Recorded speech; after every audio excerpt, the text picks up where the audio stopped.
According to our affirmative, saying that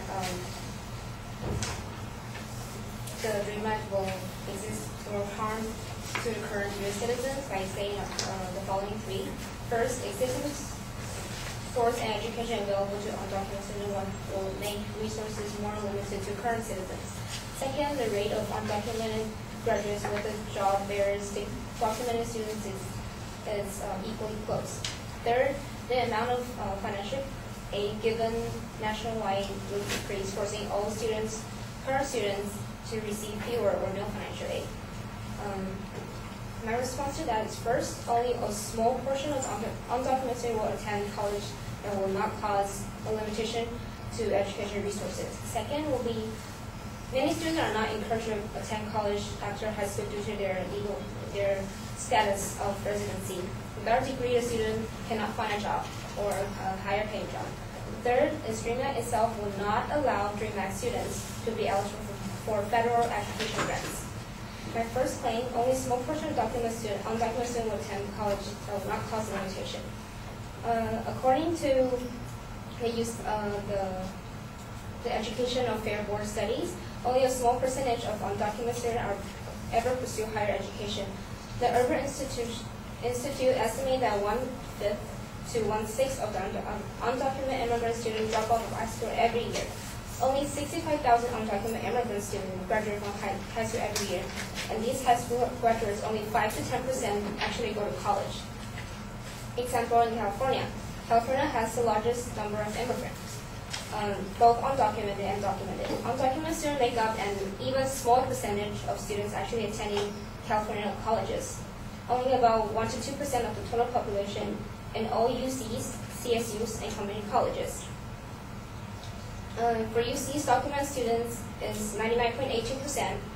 Undocumented students only consist of 0.18%. And for CSUs, undocumented students are constitutes with 99.17%.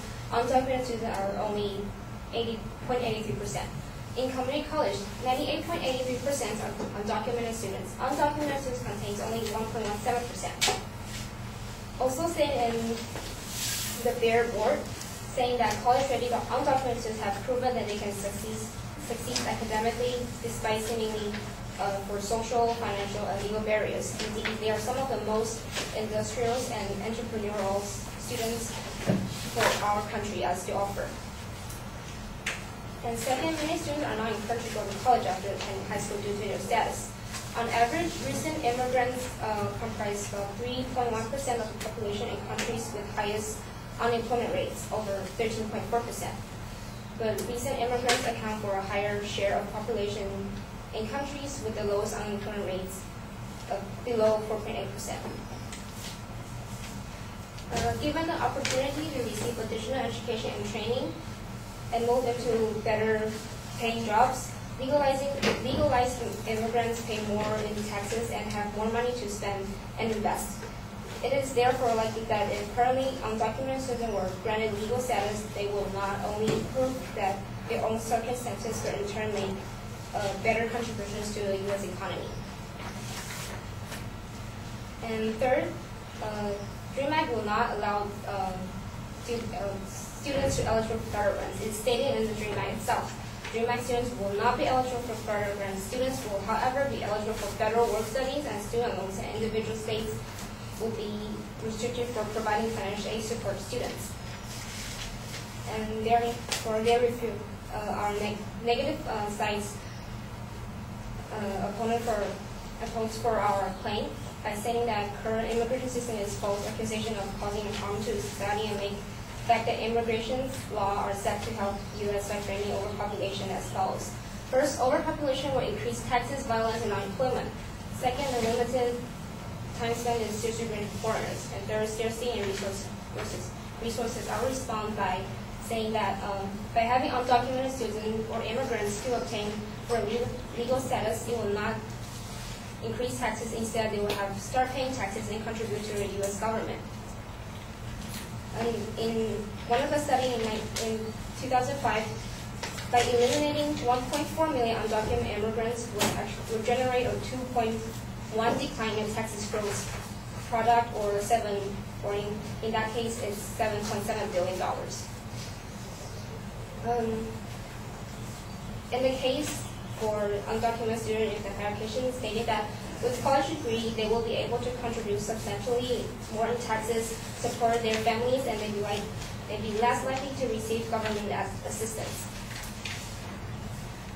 And third, our negatives, saying that by passing the DREAM Act, immigration would increase the harm to the U.S. by limiting the reasons as follows. First, the rate of employment will decrease. Second, the acceptance rate into universities will decrease.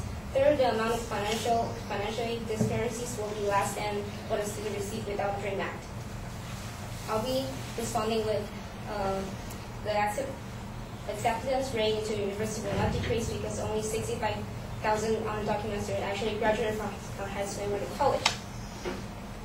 And various presidents and from various universities signed a statement in favor of DREAM Act, saying that when in a university admission process, we will not judge students based on his or her immigration status. Instead, we look for talent.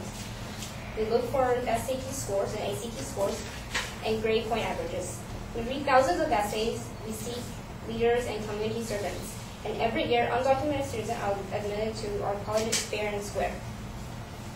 Same thing as for the documented students. In conclusion, supporting the DREAM Act has increased since its introduction in Congress in 2001. According to the National Immigration Law Center, the DREAM Act has a better chance of enacting this year and that has ever had. It continues to attract support, and now it's the first time also enjoys a strong backing in the House Senate leadership and all of the relevant committee chairs.